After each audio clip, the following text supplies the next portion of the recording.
ఇంకొక మాట కూడా ముఖ్యమంత్రి గారికి నేను చెప్పేది, మీరు మీ కాంగ్రెస్ పార్టీ శాశ్వతంగా మరి ద్రోహులుగా చరిత్రలో మిగిలిపోతారు. తెలంగాణ అస్తిత్వాన్ని దెబ్బతీసిన ద్రోహులుగా, తెలంగాణ తల్లిని రూపుమాపి కాంగ్రెస్ తల్లిని ప్రతిష్ఠించిన ద్రోహులుగా, తెలంగాణ సంస్కృతిని తెలంగాణ అస్తిత్వానికి చిహ్నమైన కాకతీయ కళాతోరణాన్ని, చార్మినార్ని, తెలంగాణ ఆడపడుచులకు అత్యంత ప్రీతిపాత్రమైన బతుకమ్మని, వీటిని దెబ్బతీసిన ద్రోహులుగా నీ ప్రభుత్వం నీ పార్టీ నిలబడిపోతుంది. అదే కోవలో అదే వరుసలో సికింద్రాబాద్ అస్తిత్వాన్ని కూడా మీరు ఏదైతే దెబ్బతీసే ప్రయత్నం చేస్తున్నారో ఇది మీకు మంచిది కాదు. ఒకటి మాత్రం పక్కా, ఇవాళ మీరు ఈ ర్యాలీని ఏదో భగ్నం చేసి మా వాళ్ళని కొంతమందిని అరెస్ట్ చేసి మీరేదో సాధించినాము అని చెప్పి మీరు పైశాచికానందం పొందొచ్చు, కానీ ఇది తాత్కాలికం మాత్రమే. తప్పకుండా శ్రీనివాస్ యాదవ్ గారు చెప్పినట్టు కోర్టుకి పోతాం. ప్రజాక్షేత్రంలో ప్రజల తరపున న్యాయబద్ధంగా నిరసన చెప్పే హక్కు మనకు రాజ్యాంగం ప్రసాదించిన హక్కు, డాక్టర్ బాబాసాహెబ్ అంబేద్కర్ మనకిచ్చిన హక్కు.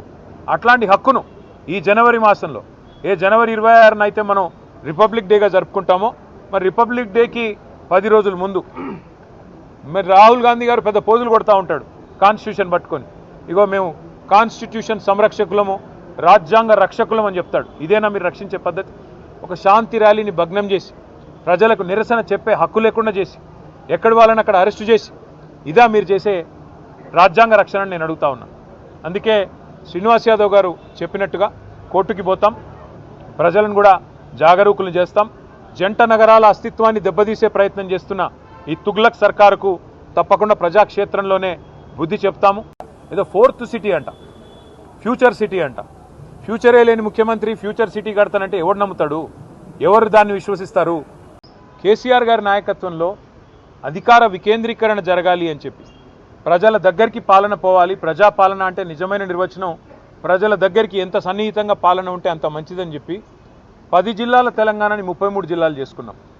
కొత్త రెవెన్యూ డివిజన్లు ఏర్పాటు చేసుకున్నాం, కొత్త మున్సిపాలిటీలు, కొత్త మండల కేంద్రాలు, అట్లాగే తాండాలు గ్రామ పంచాయతీలుగా అట్లా కేసీఆర్ గారి నాయకత్వంలో ప్రజల దగ్గరికి పరిపాలన తీసుకొని పోయే ప్రయత్నం చేసినాం. హైదరాబాద్ మహానగరంలో కూడా గతంలో 24 సర్కిళ్ళు ఉంటే గ్రేటర్ హైదరాబాద్ మున్సిపల్ కార్పొరేషన్లో 30 సర్కిళ్లకు పెంచుకున్నాం. గతంలో 4 జోన్లు ఉంటే 6 జోన్లు చేసుకున్నాం. ప్రతి జోనల్ కమిషనర్కి ప్రతి డిప్యూటీ కమిషనర్కి శాంక్షన్ లిమిట్స్ పెంచుకున్నాం. అంటే ఇవన్నీ చేసుకున్నాం, కానీ హైదరాబాద్ అస్తిత్వాన్ని మాత్రం మేము ముట్టుకోలేదు.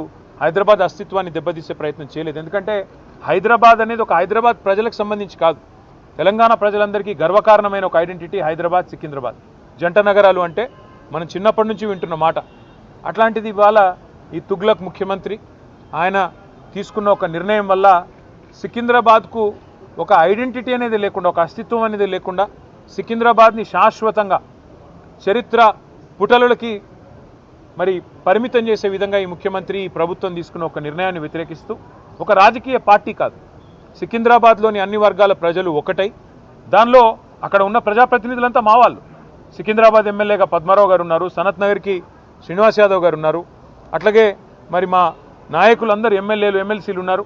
వారందరినీ కూడా వారు ఆహ్వానించారు. సికింద్రాబాద్కు సంబంధించిన పుర ప్రముఖులు, సికింద్రాబాద్కు సంబంధించిన మరి సికింద్రాబాద్ ప్రేమికులు వారు ఆహ్వానించి సికింద్రాబాద్ అస్తిత్వాన్ని మరి ఇక్కడ పుట్టిన బిడ్డలుగా మరి మీరు కదా కాపాడాలి, ఈ ప్రభుత్వం తుగ్లక్ పనులు చేస్తుంటే మీరేం చెయ్యరా అని వారు మీటింగులు పెట్టి పిలిస్తే మేము మా పార్టీగా పోయి చెప్పినాము. ఏం చెప్పాము? ఈ జంట నగరాలు జోడెద్దులు, ఈ జంట నగరాలకు స్పెషల్ ఐడెంటిటీ ఉన్నది. లష్కర్ అంటారు, పట్నం అంటారు. ఇట్లాంటి అస్తిత్వాన్ని దెబ్బతీయకండి, అనవసరంగా తుగ్లక్ పనులు చేయకండి.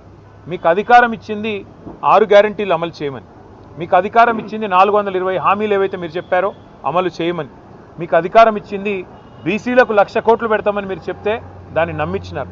మీకు అధికారం ఇచ్చింది ఎస్సీలకు ఎస్టీలకు కేసీఆర్ గారు 10 లక్షలు ఇస్తున్నాడు దళిత బంధు, నేను 12 లక్షలు ఇస్తానంటే నమ్మి మీకు ఇచ్చారు. మరి 2 ఏళ్ళు అయింది. హైదరాబాదు సికింద్రాబాదు ఈ జంట నగరాల్లో ఒక ఇల్లు కట్టినావా? కనీసం ఒక ఇటుక పెట్టినావా ఈ 2 ఏళ్లలో? ఒక్క ఇల్లు కనీసం 2 ఏళ్ళు అయిపోయింది, చేయలేదు, మంజూరు చేయలేదు. ఒక్క కొత్త రోడ్ వేసినావా? ఒక్క కొత్త ఫ్లైఓవర్ కట్టినావా? ఏదీ లేదు. ఉన్నవి కూలగొట్టుడు తప్ప కట్టిందైతే ఏం లేదు. ఆ కూలగొట్టే క్రమంలో విధ్వంసం మాత్రమే తెలిసిన ఈ ముఖ్యమంత్రి ఇవాళ సికింద్రాబాద్ అనే పదాన్నే లేకుండా విధ్వంసం చేసే ఆలోచన చేస్తుంటే దాన్ని ప్రతిఘటిస్తూ ఇవాళ సికింద్రాబాద్ పెద్దలందరూ కలిసి ఒక శాంతి ర్యాలీ అని పెట్టుకున్నారు. దానికి మమ్మల్ని అందరినీ ఆహ్వానిస్తే ఇవాళ ఉదయం అందరం తెలంగాణ భవన్లో సమావేశం అవుదాం, ఇక్కడ సమావేశమై మన గౌరవ ప్రజాప్రతినిధులందరం కూడా కలిసికట్టుగా పోదాం, సంఘీభావం చెప్దామని చెప్పి మేమందరం ఇక్కడ చేరుకున్న తర్వాత మాకు తెలిసింది శ్రీనివాస్ యాదవ్ గారిని హౌస్ అరెస్ట్ చేసే ప్రయత్నం చేస్తున్నారు, పద్మారావు గారిని హౌస్ అరెస్ట్ చేసినారు, మిగతా మన కార్పొరేటర్లని మిగతా మా నాయకులని దాదాపు 8,000 మంది మా సోదరులని సోదరిమణులని ఎక్కడి వాళ్ళని అక్కడ అరెస్టులు చేస్తూ ఉన్నారని చెప్పి ఇక్కడికి వచ్చిన తర్వాత తెలిసింది. అందుకే నేను ఈ తుగ్లక్ ముఖ్యమంత్రి గారికి చెప్పేది ఒకటే, మీ అధికారం అపరిమితమని మీరు అనుకుంటున్నారు. అధికారం 5 ఏళ్లకు ఒకసారి ప్రజలు రెన్యూ చేస్తే మళ్ళీ వస్తుంది తప్ప మీ ఇష్టం ఉన్నట్టు తుగ్లక్ పనులు చేస్తూ పోతుంటే అధికారం ఎవరికి శాశ్వతం కాదనేది ముఖ్యమంత్రి గారు గుర్తుపెట్టుకోవాలి.